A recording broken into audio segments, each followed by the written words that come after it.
Hello, everybody!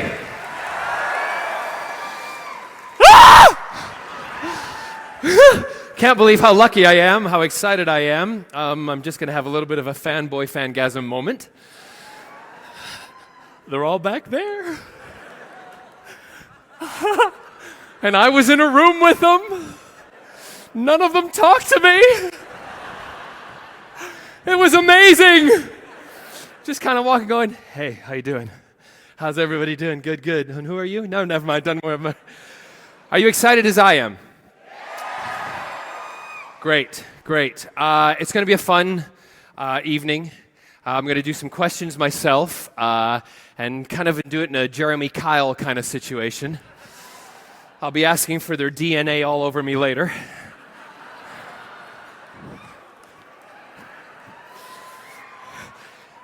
Especially Scott Bakula's.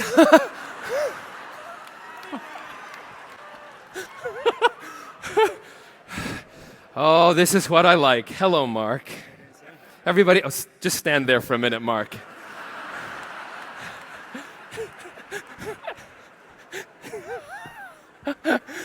Mark is my driver, my longtime driver, and Mark is also a huge fan, and he's peeing himself at the same time as I am.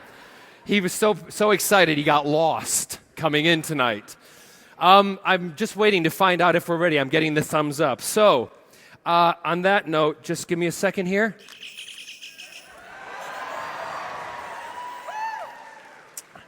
Enterprise, this is Barrowman, Captain Jack Harkness. Are we ready to beam them down?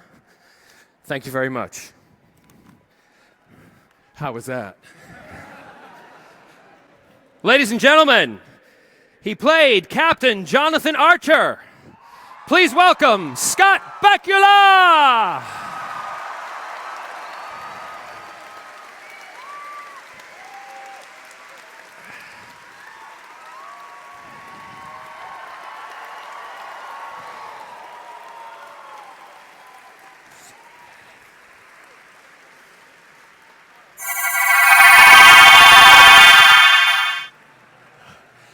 He played Captain Benjamin Sisko.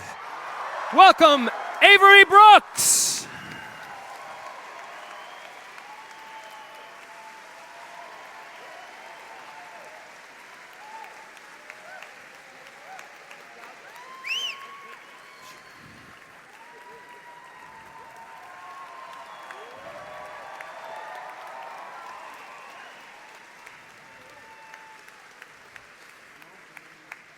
She played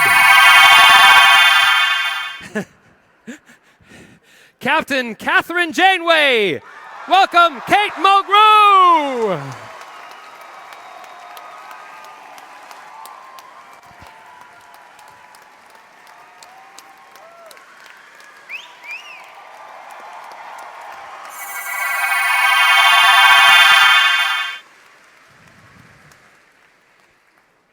And he played.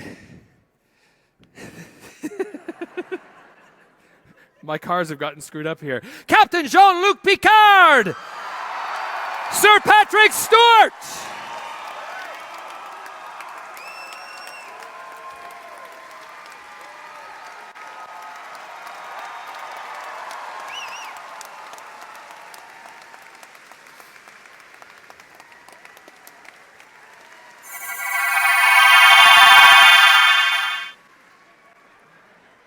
He played Captain James T. Kirk. William Shatner.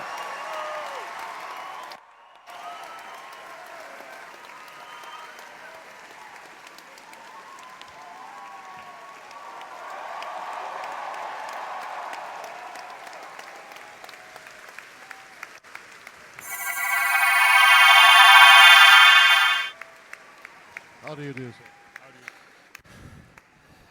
Welcome, everybody. First time 5 captains have been on the stage in Europe together. An amazing feat.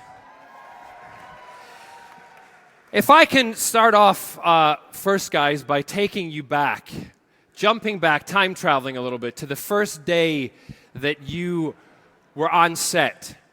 Was there any nerves? Was there anything you were fearful of?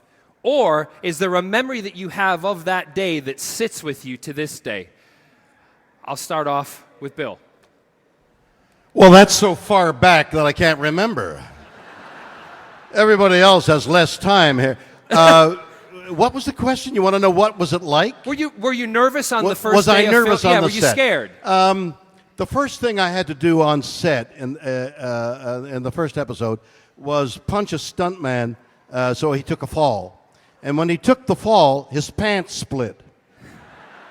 And with his rear end looking at me, he said, "You've just had your picture taken."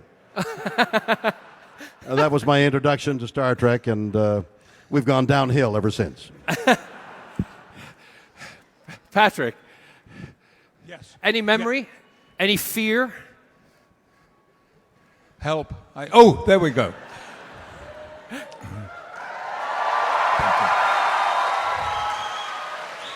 Yes, I remember vividly my first shot. It was not the first day of filming, it was the second.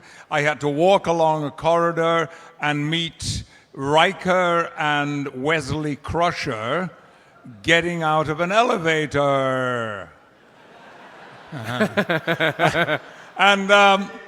I was to look at them, say nothing, and walk on. So when it came to my close-up, which was pretty early on, we did this. I looked at him, and I turned and went off. And the director said, "Cut, we got that." And Riker, Jonathan Frakes, said, "Is that what they call British face acting?" Oh! Welcome to Next Generation. Kate. Is it on? Oh, is it ever on? My memory has to do with Sir Patrick Stewart, as all good memories do. I don't know if it was the first day, Patrick, but it was certainly the first week. I was in a ball of nerves, as you can well imagine. They'd given me a 5-page monologue on the bridge. I didn't understand a word that was written. And I went over to craft service to have my 53rd cup of coffee. It was not yet 6 a.m. And Patrick came in, and I went over to him and I said, "Help me. Help me. Tell me something. How am I going to get through this?" He said, "Listen to me, and listen to me very closely.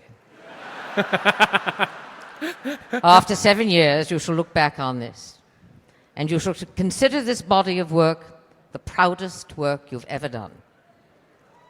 I can assure you of that." And he was right.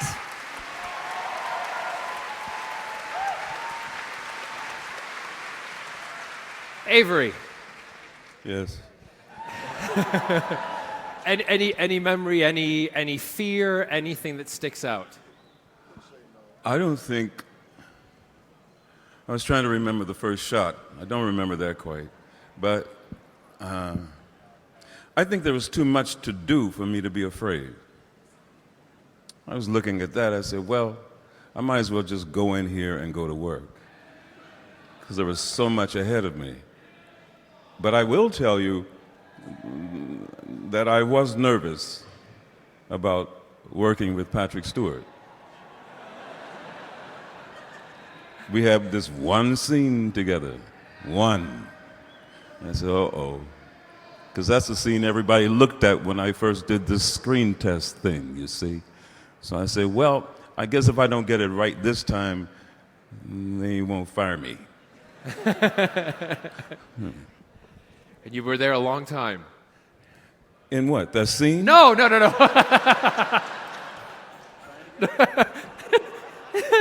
Scott. My first day was mostly spent trying to figure out where Porthos was going to pee and poop for 8 years. We never figured that out. All right, what are the, this is a question for everybody again, what are the best and the worst things about playing a captain? And having becoming the icons that you are today, what is the best and worst things about it? Kate, do you want to start that one? I'm a little jet-lagged, but I'll give it a go. Everything about playing the first and only female captain is best.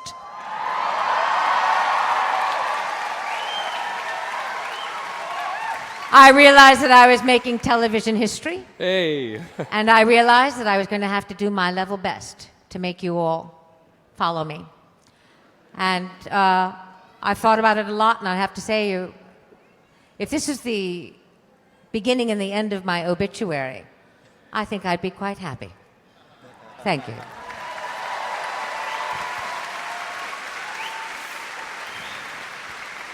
Scott, best and worst things? The worst thing was having to follow these 4 captains. And the best thing was that I'm stupid enough that I brainwashed myself into believing that I actually was the first captain, so I didn't have to follow them.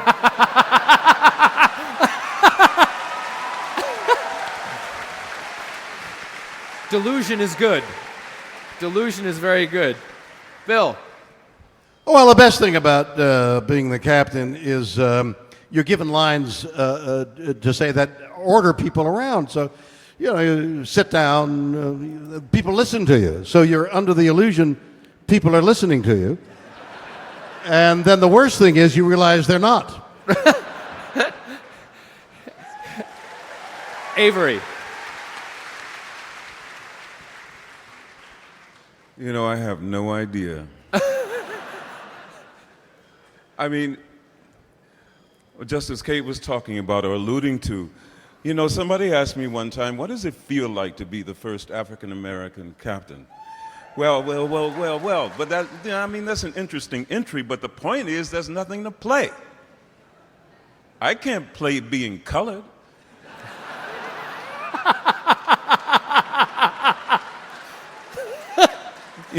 You see what I mean? So, okay, the fact that I'm a captain and the fact that I got a sci-fi promotion was a wonderful thing. I suppose the worst of it is I haven't figured that out yet. Patrick. Well, both answers are to do with being captain, and I don't know how you guys felt about this, but in addition to being captain, there was a sense in which you were also the leader, the company spokesperson, should it be required, the person that took a lot of responsibility for other things. So my worst moment was in the early weeks of the show when I had called my colleagues together to lecture them about too much fooling around on the set. And Denise Crosby said, "Oh, come on, Patrick, we've got to have some fun." And I said, "We are not here to have fun." That was the worst part of it. But the best part was that over the next 6.5 years, those same actors taught me that it is possible to do great work and have fun at the same time.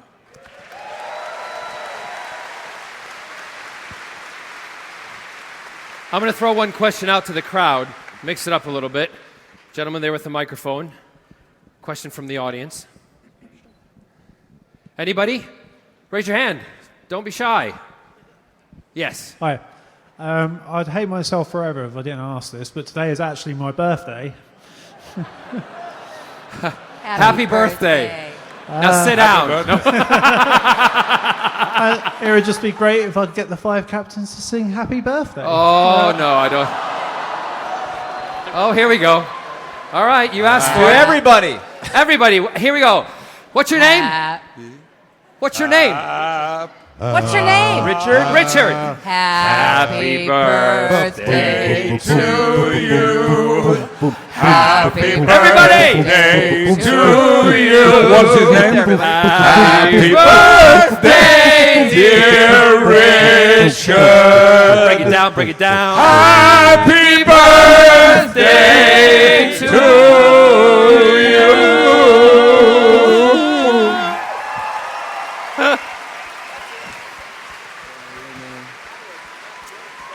No, I'll say is thank God there's not Star Trek the musical. No offense. Bill, I'm going to give this question to you first. Why do you think today that Star Trek, the brand, all the shows that have come, from the initial one in the beginning, why do you think it's so popular, 50 years on? Well, it has to do with mythology. We're all indulging in a mythology. We're all participating in a ritual that is mythological. We're hardwired to want that mythological story. We captains are part of that mythology, as is the whole of Star Trek. So we're all united in a mythological bond. That's why we're here. Are there... Now, having known that all the shows that you have all been in as popular, if there was one thing you could change about the show, either looking back on it or while you were doing it, what would it be? Or what I would have been been renewed for another 3 years.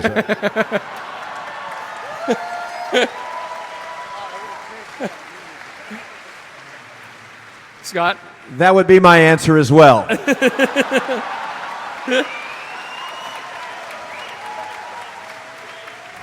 Avery? Pockets. Pockets. Kate? I would have had Patrick's head. All right. I like the pockets answer. That's my favorite. Did you know that when you guys had started out and things were going along, what was your first experience of a convention like this? When did you first experience your first either Comic-Con or Star Trek convention? Do you remember the first one? You looking at me? You looking at me? I'm looking at... He was looking at me. Would you like me to go first? Bill, Scott, is you your go mind first. going back there? You go we're first, all Scott. looking at Scotty. you. We Bill. all look up Go, to you. Scotty. And talk long. Scott, go ahead. I was just talking about this today. My first convention was a Comic-Con back in the very beginning of Comic-Cons in San Diego. And I was there with Clive Barker and myself. And we were both marveling as we watched our two very different fan bases mix and mingle. The Quantum Leap fans and the Clive Barker fans. And then Burt Reynolds headbutted me. There's nothing else after that. I was out. Patrick? Yeah, I remember vividly. My colleagues had all been going to conventions throughout the first season. I didn't know what they were. I didn't understand them. Nothing like that had ever been in my life. And anyway, my weekends were filled with prep for the next week and filled with fear and insecurity and doing my laundry, which I did all through the first season every Saturday morning. But right after the last episode was shot, I had agreed that I would go to Denver to a convention, and I flew there, very nice, very comfortable. A car met me, picked me up, took me, and I ended up, as we always do, in a loading dock somewhere. And I went back, and I was taken through corridors, and it was all a bit of a mess, not really very salubrious. And I was chatting to the guy who said, "You got 5 minutes," and I said finally, is there anybody out there? I mean, is it going to be, and he looked at me and said, "Yeah." And I remember walking on stage and feeling like Sting.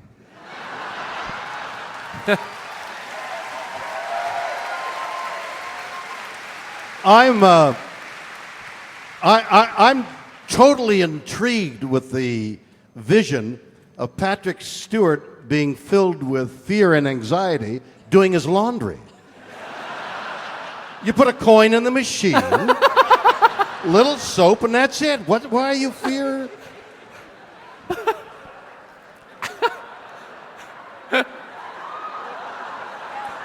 Oh, you do that. Do you remember your first convention? And you know, also, did you expect there to be a huge turnout? Or was it a shock? Are you looking at me? I'm looking at you. That's fun. You're very good to look at, too. Thank you. Very handsome. Is he the sexiest man in England? Who said no? Piss off! I don't remember. I don't remember my first one, but I remember my favorite. And it was here in England. It was in Blackpool. And there were so many people there, I couldn't get over it, but you all were sort of screaming in a wonderful way, and I said, I promise I will sign every autograph in this place. And I did. Hurrah. I did. You were there. Avery, were you surprised at the turnout at your first convention? No, because I wasn't the only one there. you know what I mean? To explain. I was a part of something much larger than me by that time, so I expected there were going to be a lot of people there. Not because of me, and because of them. But I will tell you this thing. I mean, the convention will remain unnamed, but I bet you know.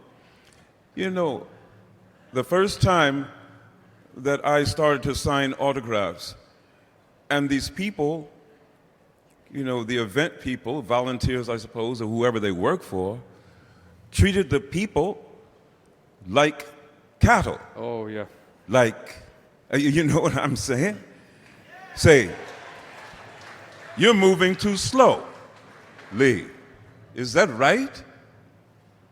To shake a person's hand and say their name? How long does that take? You see what I mean? Yep. And from that point forward, I take my time.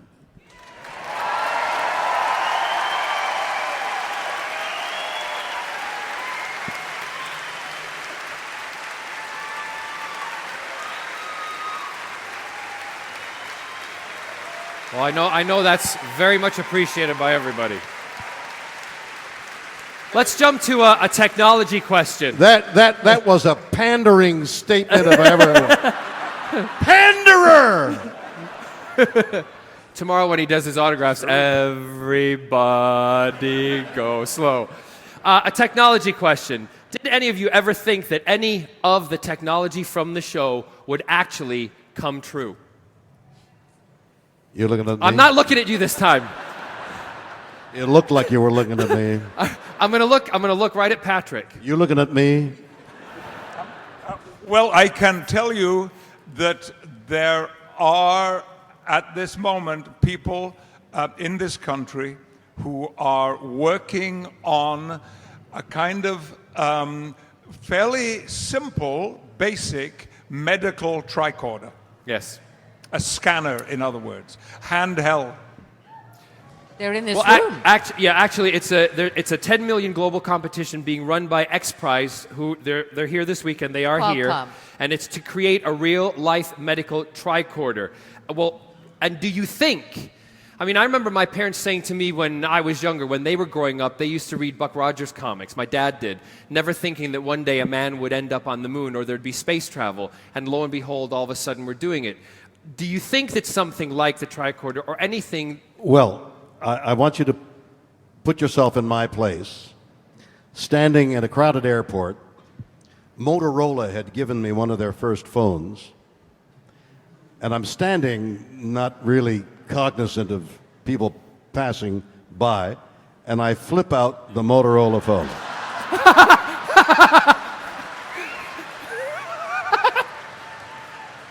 And people, you hear the way your high-pitched Yes. laughter. Yes. That hyena sound that That's you're right. making. It's called gay. That was called. It's called gay. It's called gay. Gay excitement. But not necessarily. No. Don't worry, they all know. It's fine. Do they?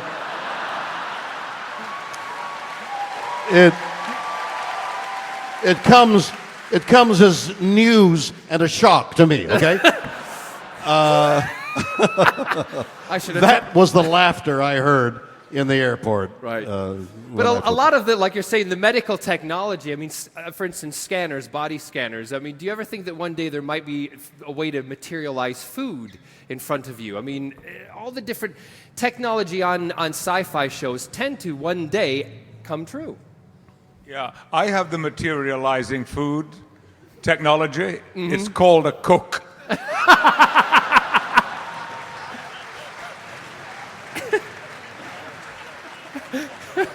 I'm going to take another question from the audience. Raise your hands, and we'll get another one. Oh, right, there you go. What do you think to the new movie? What do they think to the new movie? The new crew, the new Star Trek, and all. Scott? I think we hand that right to Bill, don't you? Well, Bill? I think of it with envy. I look on with great awe and wonder. They're doing a great job. I think, yeah. I'll tell you what I think, that it is yet, because I enjoyed that movie very much. It's another illustration of the absolutely unique phenomenon in the history of entertainment that is Star Trek, that it goes on and on. Another question from the audience. In all of the spin-offs and cameos that you've done, what's your favourite? Like Family Guy or Big Bang Theory? Patrick? Yes. I I think so. I wasn't listening. It's No. He does have a tendency to fade Repeat out the question. every so often. Oh, is And this so- the... Yes. your favorite cameo. My favorite cameo. Actually, probably the one episode I did of Frasier, I really enjoyed. What they don't talk about on The Next Generation is that Jonathan Frakes every so often has to slap Patrick around a little to wake him up. I wasn't listening, you know.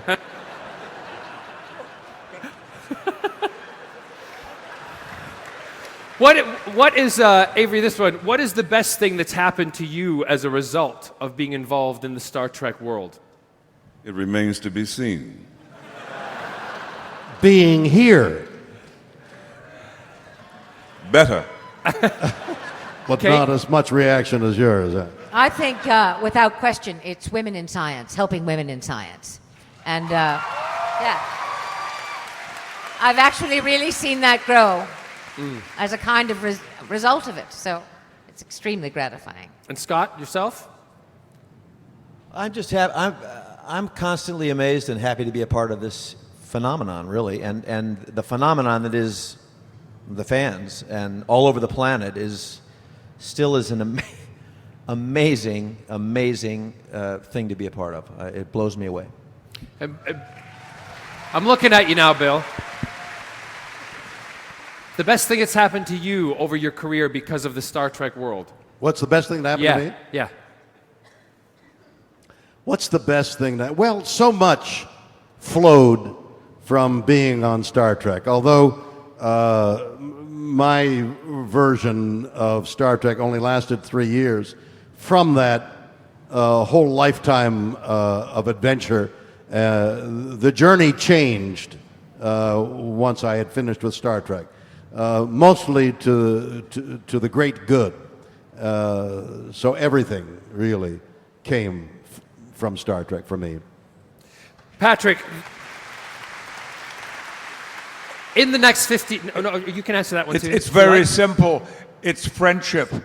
It's falling in love with 9 actors that I worked with and learning to love them more with every year that goes by and missing them painfully when I don't see them often enough.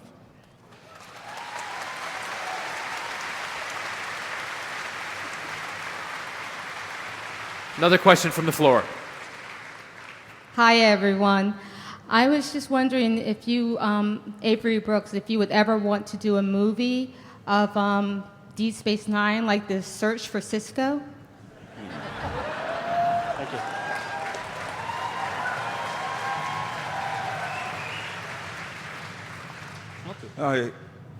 I suppose yes, if I could join the search.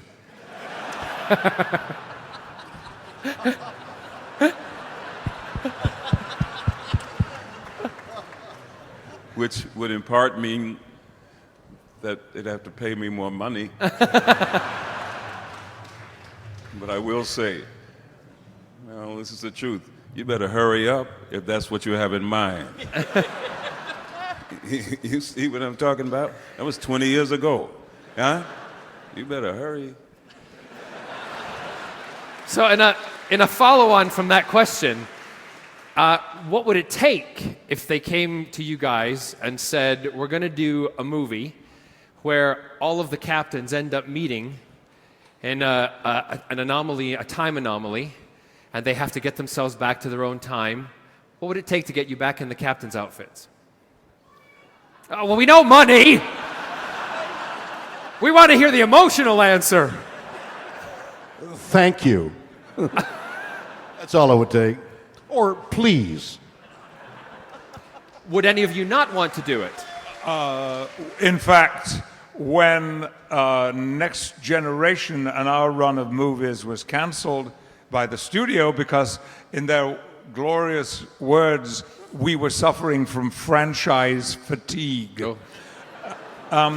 There was a script that was being co-devised by Brent Spiner and John Logan, which was intended to do exactly that.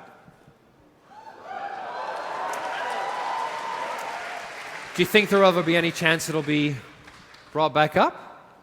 I mean, because I'm sure if one of you said you wanted to do it, they would maybe want to do it. No? Yes?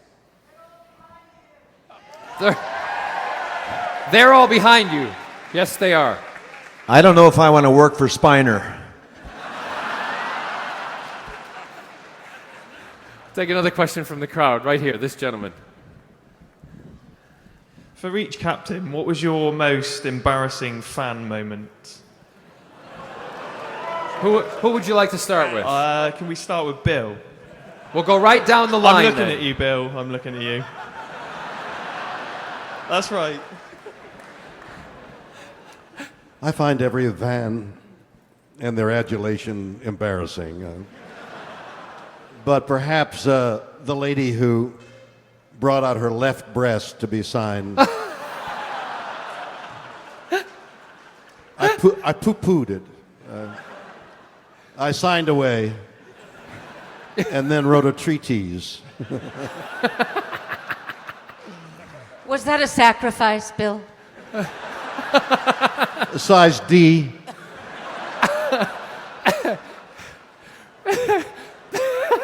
Was that before or after you signed the stuntman's left cheek? You know too much about anatomy, Scotty. All right. Oh, Patrick. Yeah, it was at an event like this, and a boy stood up and said, I have two questions, and he asked the first question. It was a straightforward Star Trek question. And then I said, and you had something else to ask? And he said, well, it's not really a question, it's a request. Would you please marry my mother?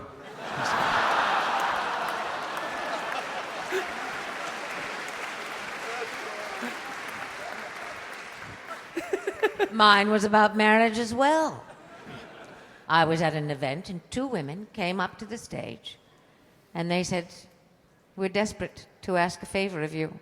I said, then come up on the stage and ask it, be my guest. And they came up and they said, please marry us here. I said, I just play a captain. And they said, no, we're dead serious. You and only you must officiate. So what do you think the nice Irish Catholic girl did? I married them. Hey!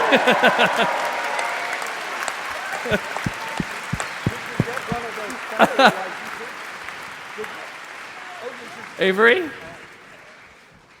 The day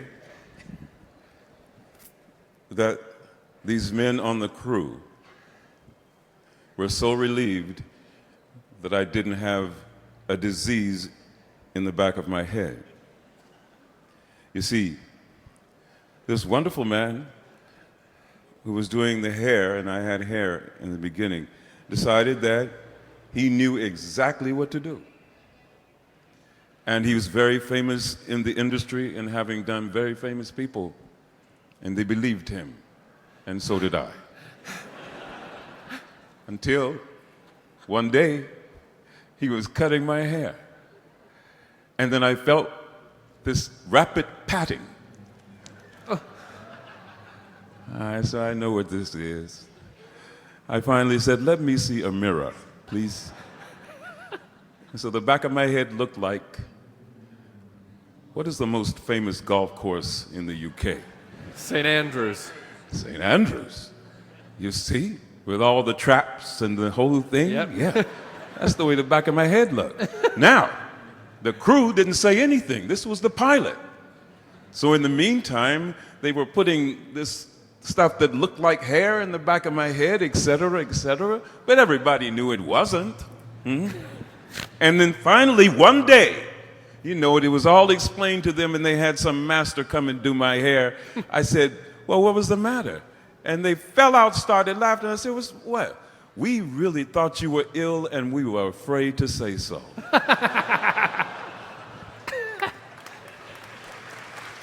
Scott?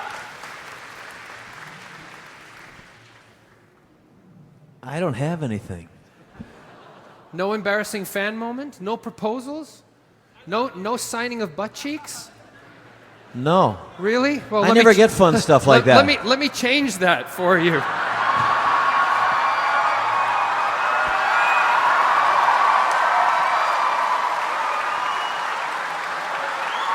So anyway,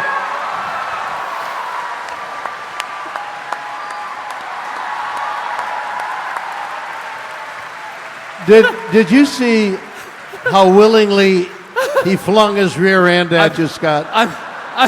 I'm really sorry. I told my partner, Scott, I would not drop my pants for Scott Bakula. And I just did. I think that's it for me. I think I'm done. I'll take another. That could be your most embarrassing moment right there. I'll take another question from the audience. Here we go. This is to all the captains. If they ever made another Star Trek series, how would you want it to be? With the new timeline, a next generation maybe? Or how would you want it to be? Thank you. That's a tough one. Take place in the present? I think it's directed at you. Bill, you seem to have all the answers on these ones. He said, do you want the next generation or the next or the next generation? I think it would be the next generation. There. How's that? They look stumped. You've stumped them. Congratulations. Anybody else? Another question? Yes. Hello there. If you could add anything to your captain chairs, what would it be?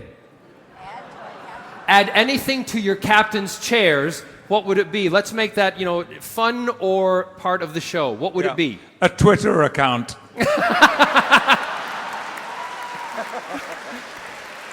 I was going to say a toilet. So was I. I beat you to it. Me 3. Warp speed. Next question. This young lady. Hello. Okay, first of all, William Shatner is the most sexiest captain that walked on the Enterprise.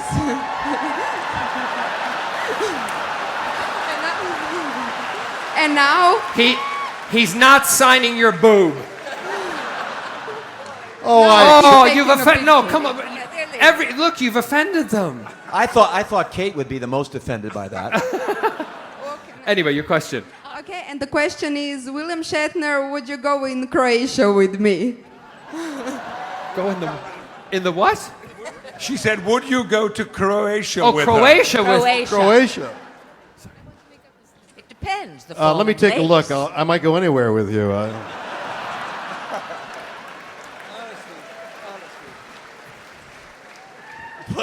Another question right here. But at the moment, I'm needed on stage. Another question. Oh, are we going to ask the question? So, Is space big? with is these space? questions? It's a little boy, and he's asking, is space big? Yes. Thank you, Kate. It's very big. Anybody else? This gentleman here. Hey, this is a question for Patrick. How scared were you following on from Captain Kirk? Patrick, Yeah. he wasn't listening, No, were you? I think his facial expression said it all. no. They are trying to embarrass me, Bill. And I won't be embarrassed. Not possible, right? No, not possible. The I'll question- tell you, I was asked at our first media event, so how does it feel to be filling Bill Shatner's shoes? And I said, the last time I saw them, they were being filled by Bill Shatner very adequately.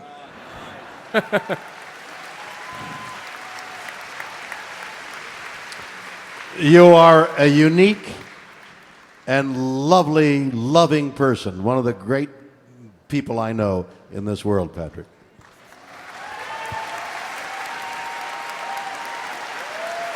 We have another question over here. Hello, everyone.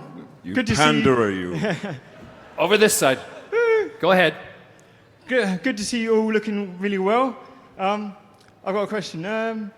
What is your favourite piece of science fiction, whether it be TV, movie, or book? Apart from Star Trek. Including Star Trek. Okay. What's your favorite piece of science fiction? Aliens.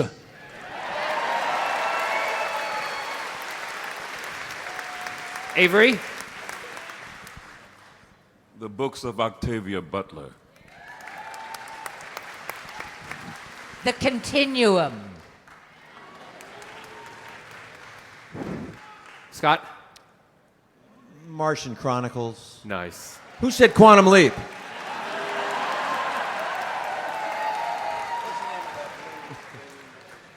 And Bill? I'm trying to remember the name of the blue people in the going. Avatar. Avatar is a milestone. Question back here. If you weren't an actor, what would you have liked to have been? Go ahead, Kate. I wanted to be a doctor.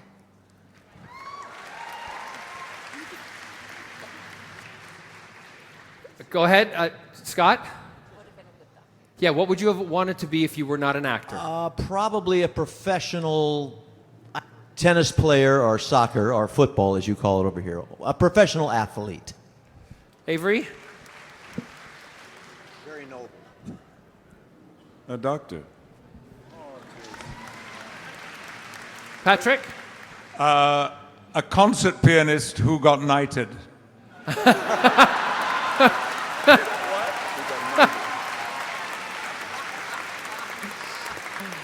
Bill? I would like to be Croatian, actually.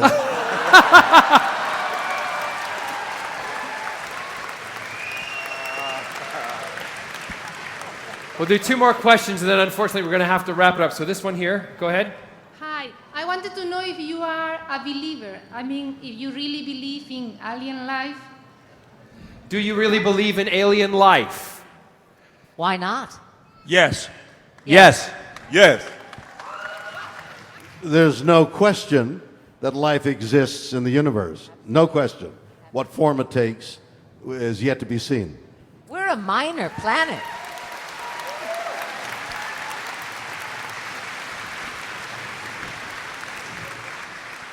Another question right back here. Is there any part of on the Enterprise that you would want to have in your own household? Any part of the Enterprise you would want to have in your household? Or It's so easy, the holodeck.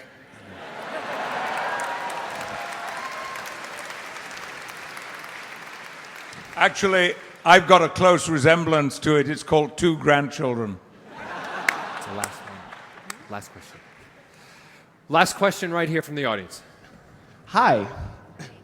Sorry, I'm a little nervous. Much like you guys, Patrick Stewart really makes me nervous. Whew. Yeah, I promised Me myself too. I wouldn't do this, but I'm just gonna let it out. God, I have to have a nerdgasm. Oh, my nerd. Oh, my nerd. It's nice to talk to you guys. Okay. Keep going, because I don't want to be cleaning this up, all right? I was actually wondering if you guys were sci-fi oriented beforehand. Were you into that kind of thing? And my actual question is, what is each of your favorite books? So were you into sci-fi before you got involved in the show? And what is your favorite book? Well, yes, is the answer to the question. You see, this is space big? Of course it is, because it's as big as one's imagination. It's as big as the ability for man to imagine himself, herself, anyone. So the opportunity that my brother and I had, you know, growing up was to imagine ourselves, and one of those things was science fiction.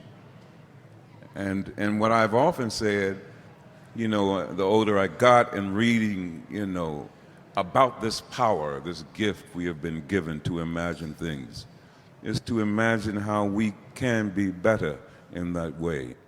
Science fiction gives us a chance to think about ourselves in minute fashion and get better. A favorite book, Avery? Me? No, Patrick, go ahead. Yes. Well, I've forgotten what the first question was, but I remember the second part of the question. Lovely. Last year, at the end of last year, I read a book called The Warmth of Other Suns, which is about the Great Migration from the southern states of America to the north, and in some ways to the west as well. And it is a phenomenal piece of not only American history, but racial history too, and beautifully written. Scott, were you a fan of sci-fi, and also then the favorite book? I think you would have to say that I was a fan of sci-fi before I did we Enterprise. would. Yes. So that's easy. That part of the question's easy. Favorite book? They're racing through my head. I was thinking about Brave New World yesterday. I was thinking about, let's just say Brave New World. Okay. Kate? Mice and Men. Good. To be honest, I didn't come from a science fiction-oriented family, although I came from a family of voracious readers. I hold with what Avery says. I thought that was eloquently and beautifully put. I wish I had been. I wish I had known more about science fiction. But having said that, I think it stood me in good stead that I didn't when I took the role of Captain Janeway. And to answer the second part of your question, I think my favorite book is the same today as it was when I read it when I was very young. And that is one of the great Russians, War and Peace, Tolstoy. And Bill? Well, I recently read a book called Ubiquity, and it traces the ubiquity, the unity that all beings, even inanimate matter, but certainly plants and life forms, have in common. We all have so much in common that the very differences are minuscule. And that identity, not only among people, but among animals and plants and the whole of the world, should give us reason to ponder it and try to live up to it. Well, can I just say... You know, I didn't answer the second part of the question. I was thinking about it too. I would have to say, in this moment, A Choice of Weapons, written by Gordon Parks. You know, great photographer, yes, film director, writer, all those things. You know, and in essence, what it says is the most powerful tool that we have is the mind. And the most powerful way to deliver that tool is through loving.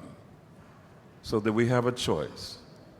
of how we want to go in the world. That's it.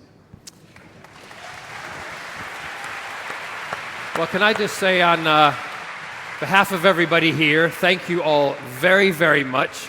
It's been a pleasure for me to talk to all of you because I've been a fan of Star Trek for a very, very long time, and sci-fi is a huge part of my life and my world. I say thank you on behalf of everybody. Ladies and gentlemen, give it up for your 5 captains!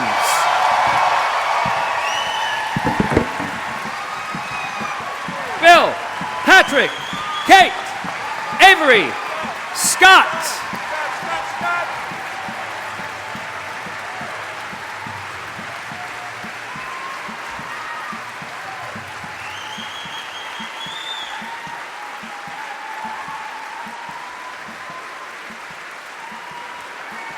I want to get in.